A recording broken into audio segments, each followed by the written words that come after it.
மூர்த்தியான பரம கருணாமூர்த்தியான பகவானுடைய நித்திய சாநித்தியத்தோடு உள்ள மோட்சபுரியான துவாரகையில் பல ஜென்மாக்களுடைய சுகிருதத்தினால ஸ்ரீமத் பாகவத சப்தாகம் அப்படிங்கிற ஒரு மகோன்னதமான மகாபிராயஷ்சித்தமான எல்லா பாவங்களையும் போக்கக்கூடியதான ஒரு புண்ணிய மகா யஜ்ஞம் செய்யறதுக்கூடிய பாக்கியம், அதில் கலந்துக்கக்கூடிய பாக்கியம் நமக்கு கிடைச்சது. அவன் அருளால் அவன் தாள் வணங்கி அப்படிங்கிற மாதிரி பகவானுடைய கிருபையினால கிடைச்சது. பகவான் இந்த துவாரகையில் தான் 110 வருஷம் பகவான் இருந்திருக்கார். ஒரு நாள் 2 நாள் இல்லை, 110 வருஷம் பகவான் இந்த துவாரகையில் தங்கியிருக்கார். அப்பேற்பட்டதான ஒரு சாநித்தியமான ஒரு க்ஷேத்திரம் இந்த துவாரகை அப்படிங்கிற. மதுராலேருந்து எல்லா ஜனங்களையும் ஷிஃப்ட் பண்ணி பகவான் துவாரகைக்கு கொண்டு வந்தார். துவாரகைக்கு வந்ததுக்கு அப்புறம் இந்த வசுதேவர் தான் ராஜா. பகவான் வந்து இளவரசனாக தான் இருக்கான். பலராமசுவாமியும் பகவான் மதுராவில் இருக்கும்போதே உஜ்ஜயினில் சாந்தீபினி அப்படின்னு ஒரு ஆச்சாரியர் ஒரு ஸ்கூல் நடத்தினார். அந்த ஸ்கூலில் கொண்டு போய் பகவானை சேர்த்தார்கள் உபநயனம் பண்ணி. பகவான் 64 நாளில் 64 வகையான படிப்பு, 64 ஆயக்கலைகள் 64 அப்படின்னு சொல்லுவார்கள் தமிழில். எல்லாம் நம்ம இந்து மதத்தில் மொத்த வித்தையினுடைய தொகுப்பை 2 வகையாக சொல்லுவார். 14 வித்தை அப்படின்னு சொல்லுவார். கலை அப்படின்னா 64 வகையான வித்தை அப்படின்பா. ஒரு படம் வரைகிறது, ஒரு கல் செதுக்கிறது, ஒரு கட்டடம் கட்டுறது, யானை ஏற்றம், குதிரை ஏற்றம், வால் வித்தை, ஒரு வைத்தியம் பண்ணுறது, எல்லாம் எல்லாம். இன்னைக்கு வந்து இந்த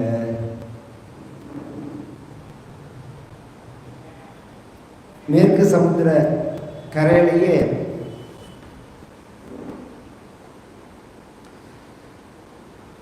ஒரு சுவாமிஜியினுடைய ஆசிரமத்தில் இதெல்லாம் சொல்லித்தரான். ராம்புராணம் சம்திங் ஏதோ கர்நாடகாவில் எண்டில் இருக்கு, மேங்களூர் கிட்ட.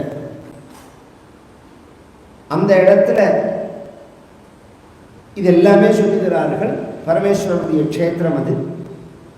அது மாதிரி இப்போ எல்லா இடத்துலையுமே சொல்லிக் கொடுக்கணும்னு பாரத தேசத்தில் அந்த ஏற்பாடெல்லாம் நடந்துட்டு.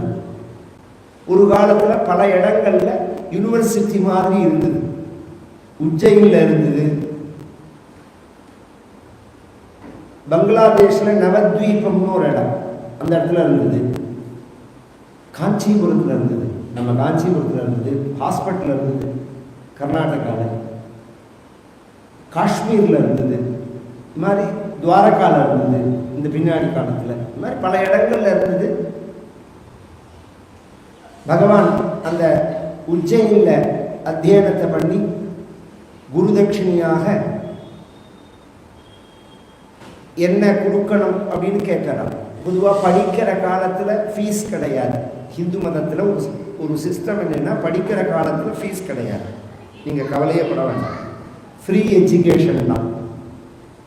படித்து முடித்த உடனே வேதம் சொல்கிறது, ஆச்சாரியாய பிரியந்தனமாகித்ய பிரஜா தந்தும் மாவியவச்சேத்ஸி அப்படிங்கிறது. ஆச்சாரியனுக்கு பிரியமான ஒரு குருதட்சிணையை நீங்கள் கொடுக்கணும் அப்படின்னு சொல்கிறது. அந்த சம்பிரதாயம் தான் இன்னைக்கு பிறந்த நம்மளுடைய சம்ஸ்காரத்தில் இருக்கிறது. அத்தியனம் பண்ணுற காலத்தில் நாம் எதுவும் பணங்கள்லாம் கொடுக்க வேண்டாம். படிப்பெல்லாம் முடிச்சுட்டு, கிளாஸ் எல்லாம் முடிச்சுட்டு, நமக்கு யதாசக்தி அப்படின்னு சொல்லுவாங்க. அது மாதிரி ஆச்சாரியருக்கு ஒரு தட்சிணையை கொடுக்கணும். எந்த வித்தையை நாம் ஆச்சாரியர்கிட்டேருந்து கற்றுக்கொண்டாலும் அது மாதிரி பகவான் கேட்கும்போது சாந்தீபதி சொன்னார், நீ படித்ததே எனக்கு கௌரவம். பகவானுக்கு நான் குருங்கிறது பெரிய விஷயம் இல்லையா? அதை தாண்டி எனக்கு என்ன தட்சிணை வேணும்னா, சாந்தீபனியினுடைய மனைவி இதை கேட்டுட்டு பகவானான் இத்தனை நாளாக பகவான் சொல்லிக்கல, அவரும் சொல்லலை. எனக்கு 12 வருஷம் முன்னாடி பிரபாச தீர்த்தம்னு ஒரு இடத்துக்கு நான் குளிக்க போகிறதே என் பையன் முதல்ல எழுத்துன்னு எடுத்து அந்த பையன் எனக்கு வேணும் அப்படின்னா, பிசாமல் 12 வருஷம் முன்னாடி போன பையன் தான் அப்படிங்கிறார். பகவான் சொல்றான், மாமி என்ன சொல்றான்னா, அவ அசண்டா கிருஷ்ணா, அவளுக்கு வெளி உலகமே தெரியாதுடா, அப்படிதான் இருப்பா, நான் பார்த்துருக்கேன். அசடுன்னு அர்த்தம் இல்லை அதுக்கு, அச்சம்படம் நாணம் பையிருப்புன்னு சொல்லுவான்.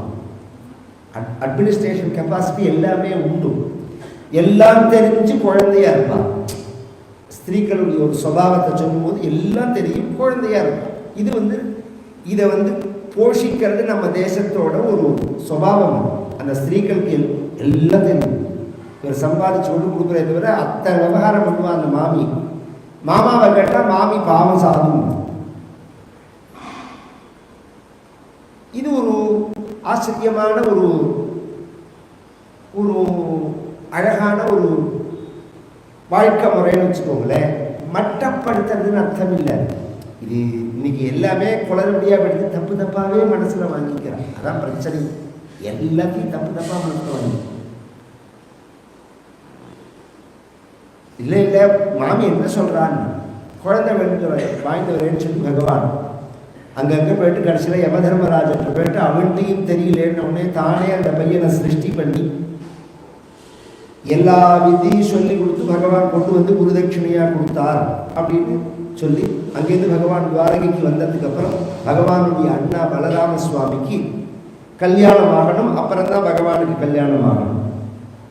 ரைவதம் அப்படின்னு ஒரு தேசம், அந்த தேசத்து ராஜகுமாரிக்கு ரேவதின்னு பெயர். அவளுக்கு கல்யாணமே ஆகலைன்னு ஒன்று. இது கிருதயுகத்தில் அந்த பார்த்தார், இந்த பார்த்தார், அந்த ஜாதகம் பார்த்தார், அந்த ராஜா பார்த்தார், கல்யாணமே ஆகலைன்னு ஒன்று. அவன் அப்பா என்ன பண்ணா, இந்த பொண்ணை ஆயிடுச்சுன்னு நேர மேட்ரிமோனிக்கு போடல, பிரம்மாட்ட வேண்டாம். பிரம்மாட்ட போய் நீ தானே தலையெழுத்த எழுதுறோம், இந்த பொண்ணுக்கு யார் ஆத்துக்கார், இவங்களுக்கு கல்யாணம் உண்டா கிடையாதார்கள் ஒன்று. அவர் சொன்னார், இங்கே அப்போ என்ன ஆயிடுச்சுன்னா, இவர் போகிற சமயத்தில் சபை நடந்துருந்தது. ஒரு அரை மணி நேரம் போல் வெயிட் பண்ணிவிட்டு அப்புறம் பிரம்மாட்ட பேசிட்டு பிரம்மா சொன்னார், நீ இப்போ கீழே போனேன்னா இப்போ துவாபர யுகம் நடக்கிறது.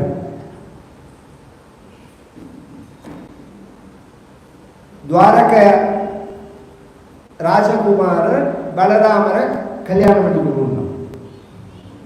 கவனிச்சு கேட்கணும். இப்போ நம்ம காலத்தை நிர்ணயம் பண்ணுற மத்தியில் அதை சகஜமாக சொல்லிட்டு இருந்தான். இந்த ஒளி ஆண்டுன்னு சொல்லுவான், இந்த லைட்ஸ் போகிற வேகம் அப்படின்னு.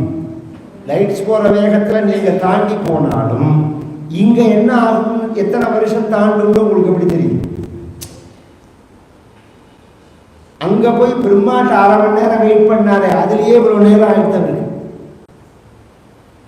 திரும்பி பலராமருக்கு கல்யாணம் பண்ணி கொடுத்தா ரேவதியை. அப்புறம் பகவானோட கல்யாணத்தை சொல்றார்.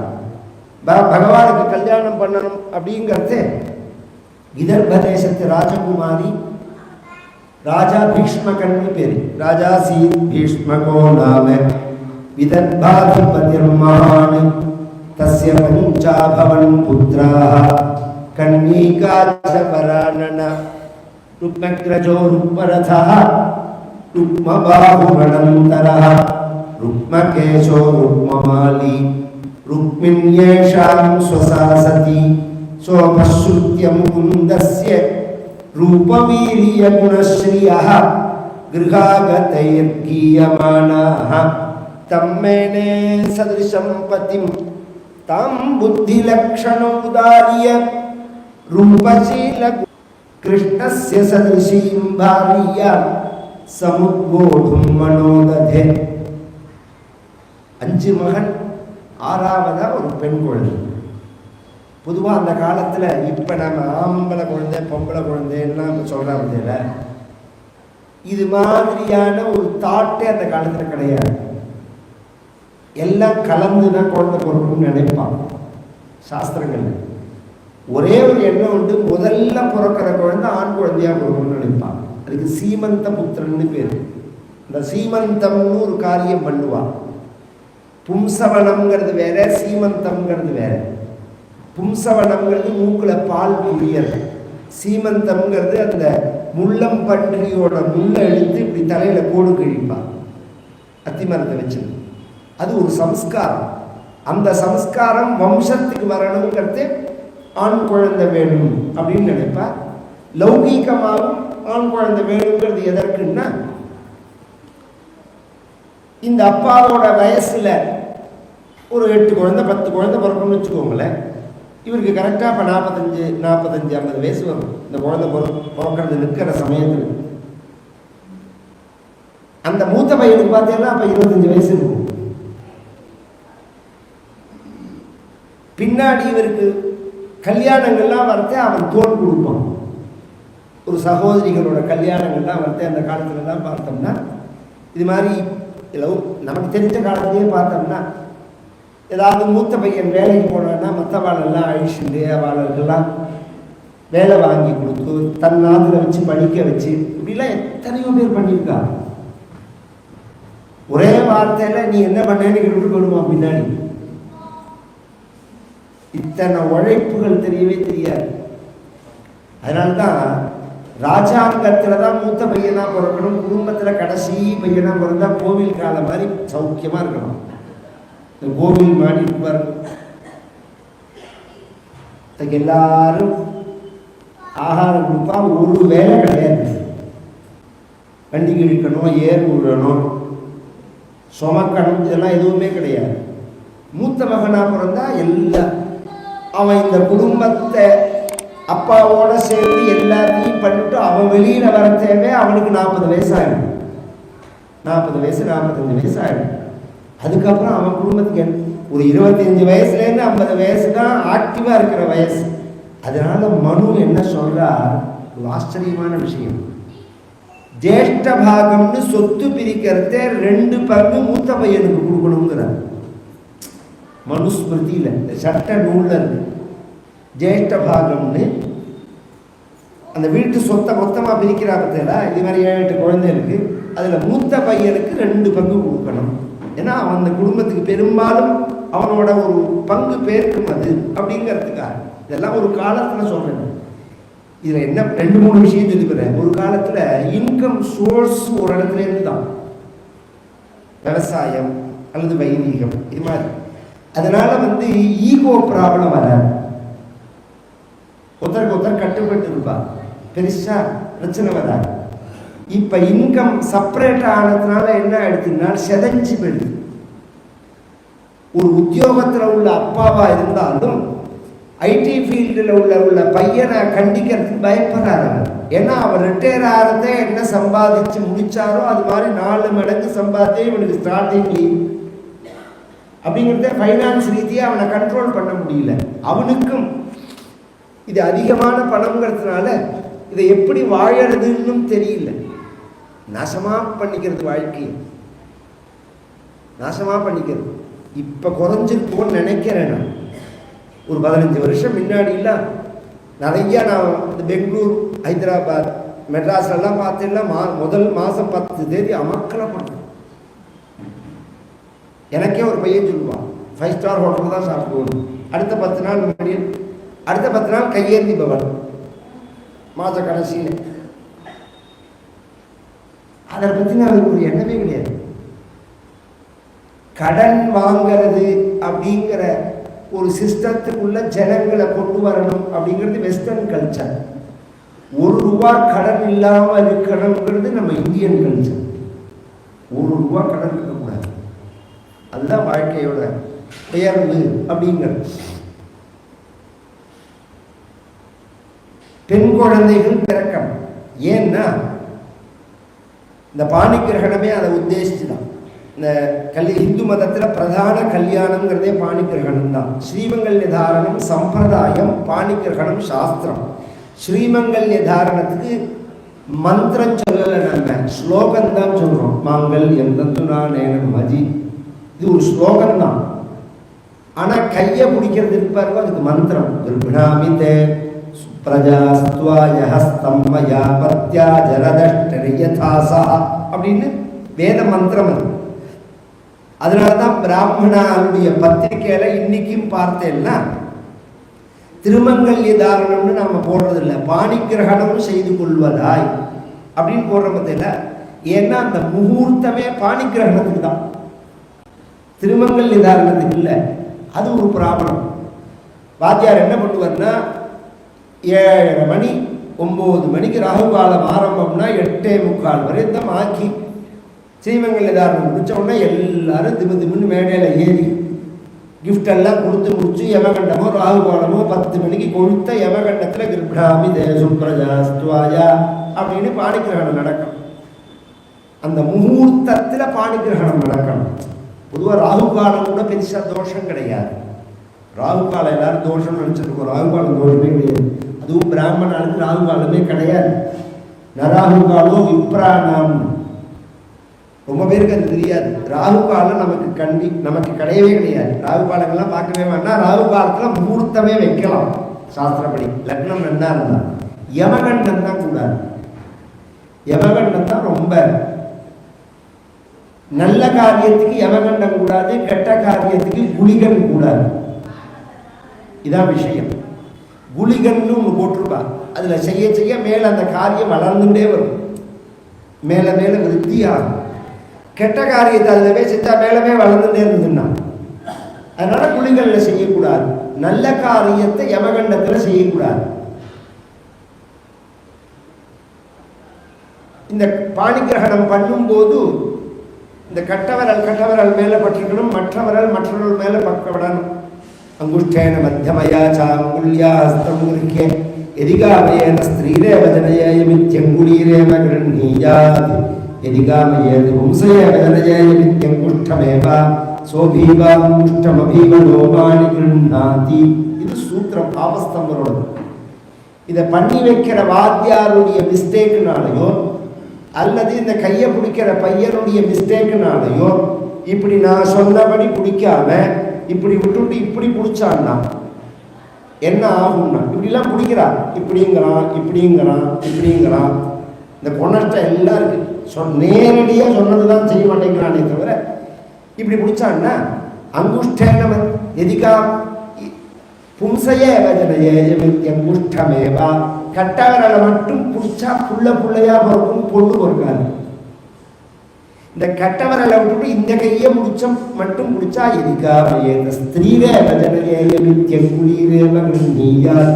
பெண் குழந்தைகள் மட்டும்தான் பிறக்கும், ஆண் குழந்தை பிறக்காது. இதுல என்ன இருக்கு விஷயம்னா, இது அங்குஷ்டாபியா நமஹ, தர்ஜனி, மத்தியமா, அனாமிகா, கனிஷ்டிகான்னு இதெல்லாம் புல்லிங்கம், இது ஆண்லிங்கம். அப்ப ரெண்டும் கலந்து இருக்கணும். அப்படிதான் சாஸ்திரம் சொல்றது. சில பேருக்கு தோணும் இன்னைக்கு விட்டுட்டா அந்த மைண்டு செட்டை, ஏண்டாப்பா புள்ளைய பெத்தோம்னு அவ்வளோ வருத்தப்படுறான். ஒரு 25 இன்னைக்கு பொண்ணை பெற்றவாதான் ராஜா, பாக்கியசாலி. அவள் வச்சதுதான் சட்டம், அவள் என்ன சொல்றாளோ அதுதான் வாழ்க்கை. பேசுவா நவத்வாரத்தையும் பூத்திட்டு இருக்கணும். பிள்ளைய பெற்றவா எல்லாம் ஒரு சுழற்சி தானே, எல்லாம் சுழண்டு தானே வரும். அத்தனை பாடுபடுத்தியிருக்கல நல்ல குழந்தைகள் எல்லாம் போட்டு ஹிம்சை பண்ணி விழுக்கம்னரை கொண்டா, பட்டுப்புடவையை கொண்டா, பட்டை கொண்டா, மோதிரம் போட்டாலும் அவங்க அதில் சீர் செஞ்சாங்க. பருப்பு தேங்காய் ஏன் சின்னதாக இருக்கு, ஏன்னா அது மேலே ஏறி உட்காந்து போறியா பருப்பு தேங்காயில், சின்னதாக இருந்தா என்ன. ஒரு எல்லாத்துக்கும் ஒரு சண்டை, ஒரு ஆர்கியூமெண்ட், ஒரு ஹிம்சை. கஷ்டப்பட்ட காலத்தில் இன்னைக்கு எல்லாருக்கும் ஃபைனான்ஸ் ரீதியாக சப்போர்ட். இன்னொரு விஷயம் என்னன்னா, அந்த காலத்தில் என்ன பண்ணுவேன், எவ்வளோ நகை போடுவேன். இன்னைக்கு கேட்டால் கல்யாணம் கிடையாது,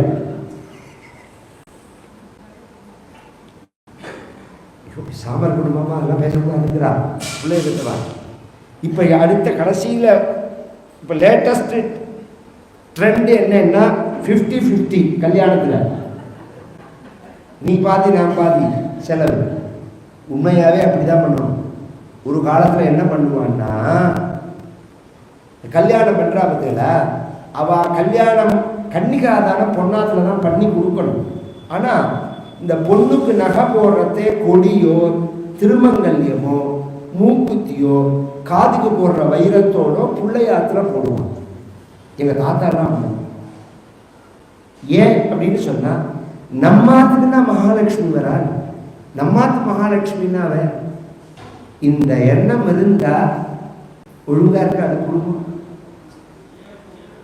அந்த எண்ணம் அந்த குழந்தைக்கு இருக்குமா? இருக்காது. எடுத்த உடனே, ஏன்னா அந்த காலத்தில் சின்ன வயசில் கல்யாணம் பண்ணுறது அந்த விவசாயத்தை பார்த்தா தெரியும். இளம் பயிராக இருந்தால் பிடுங்கி நடுறதே வேர் பிடிச்சிக்கும், முத்தின பயிர் வேர் பிடிக்காது. அது மாதிரி ஒரு சின்ன குழந்தையில கல்யாணம் பண்ணுறதே மனசை அப்படியே ஷிஃப்ட் பண்ணிக்க முடியும் இந்த பக்கம். நீங்கள் 25-30 வயசுக்கு மேலே போயிட்ட எல்லாம் அதுக்கப்புறம் நீங்கள் என்ன இருந்தாலும் மெர்ஜாகிறதோ அல்லையோ நம்ம குழந்தை தானே, நம்ம குடும்பம் தானே. இகலோகம் பரலோகம்ங்கிறதே மாட்டுக்கொண்ட நம்பி தானே. இருக்கிற காலத்தில் சாப்பாடு சரி, பின்னாடி ஏறதுதான் பிள்ளைம் சரி, அவளுக்கு இஷ்டம் இருந்தால் தான், இல்லைன்னா அரிசி வாய்க்காதான், சார்ந்த கூட கிடையாது. இந்த எண்ணங்கள்லாம் இருந்ததுன்னா அதில் போய் டிஸ்டர்ப் பண்ணுவாள் எல்லாரும். என்ன எங்கள் தாத்தா சொல்லுவார்கள், இது மாதிரிலாம் கம்பல் பண்ணி வாங்குற காசு பனி பேஞ்சு வெடியற மாதிரி, பனி பொழிஞ்சு சொட்டும். மனோபாவம் மகாலட்சுமின்னு நினச்சி அந்த பெண்ணை காலை எடுத்து வைக்கிறதே, காலை பிடிச்சி வைக்கிறதே அந்த வேதம் சொல்றது. ஏகமிஷே விஷ்ணுஸ்துவான் வேது துவே ஊர்ஜே விஷ்ணுஸ்துவான். 7 அடி எடுத்து வைப்பாலும் அதுக்குள்ள மந்திரம் அது. த்ரீணிம் விரதாய விஷ்ணுஸ்துவான் வேது சத்வாரி மாயோ பவாய விஷ்ணுஸ்துவான் வேது. அந்த அடி வைப்பில், நீ எடுத்து வைக்கிற அடி வைப்பில் ஒவ்வொரு மங்களம் எங்காத்துக்கு வரணும் அப்படின்னு பிரார்த்தனை. எங்காத்துல அன்னத்தட்டுப்பாடே இருக்கக்கூடாது. துவே ஊர்ஜே, வீட்டில் உள்ளவா அத்தனை பேரும் ஆரோக்கியமா இருக்கும். நிறைய கல்யாணம் காத்து நடக்கணும். இப்படிலாம் பிரார்த்திச்சு அந்த பொண்ணை அடி எடுத்து வச்சோம்னா என்ன ஆகும்னா, மழை பெஞ்சு வெடியறா மாதிரி. அந்த பொண்ணு கால் எடுத்து வச்சுட்டு வந்தான்னா அப்படியே அந்த அதிர்ஷ்டம் முழுக்க இந்த அதுக்கு ஷிஃப்ட் ஆகிடும். அந்த அந்த அந்த மகாலட்சுமி ஆற்றுக்கு வரான்னு வச்சுக்கோங்க, அந்த வர அடி வைப்புல பொட்டு அந்த எண்ணம் இருந்து கல்யாணம் பண்ண. நீ என்ன பண்ண, ஏத்த பண்ண. பொண்ணு பிறந்தா இன்னொரு விசேஷம் சொல்றேன். அந்த காலத்துல, இன்னைக்கு அதெல்லாம் ஒண்ணுமே கிடையாது. அந்த காலத்துலலாம் என்ன பண்ணுவான்னா, இந்த இந்த பையனை கல்யாணம் ஆன மாப்பிள்ளை இருக்கா பார்த்தீங்களா, ஆடிக்கு கூப்பிடுவா, தலை தீபாவளிக்கு கூப்பிடுவா. இது மாதிரிலாம் அடிக்கடி ஏதாவது உண்டு. பொதுவாக இந்த தஞ்சாவூர் ஜில்லா தமிழ்நாட்டிலே சில சம்பிரதாயம் வந்து, மாப்பிள்ளை வந்தால் பாயசம் வைப்பான். பாயசம் வச்சு போடுவா, விசேஷ சமையல் போடுவா. பொண்ணை பெற்றோம்னு வச்சுக்கோங்களேன், அப்பப்போ மாப்பிள்ளை வரதே நல்ல சாப்பாடு நமக்கும் கிடைக்கும். பிள்ளைய பெற்றா பெட்டுவாடா குழந்தைன்னு அவளுக்கு 2 கற்களை கஷ்டம்னு கொடுத்ததோட சரியா போச்சாள். கண்டிக்காதான நம்ம அவன் பண்ணானே தவிர நாம தான் பண்றோம். உண்மையா புருஷதானம் நாம தான் பண்றோம். அதுக்கப்புறம் அஸ்மாச்சமே தான் நமக்கு ஒன்றும் கிடையாது. பெண் இருந்தாதான் இத்தனை உற்சவங்கள் நடக்கும். ஆம், எப்போதும் நித்திய கல்யாணமா இருக்கணும்னு நினைக்கணும். இந்த எண்ணங்கள்லாம் கடன் வாங்கி செய்வான். 4 பேர் ஆத்துக்கு வரணும்னு நினைப்பான். அந்த பேச்சே கிடையாது, அந்த பேச்சே கிடையாது. எல்லாம் உங்காதிலேயே இருக்கட்டும், அப்படியே கிருஷ்ணா ஸ்வீட்ஸில் வாங்கி வந்து கொடுத்துட்றேங்கிறான். என்ன மனோபாவமோ என்ன புத்தியோ அது வேற விஷயம். இதெல்லாம் ஒரு ஆச்சரியமான வாழ்க்கை முறை அந்த காலத்தில்.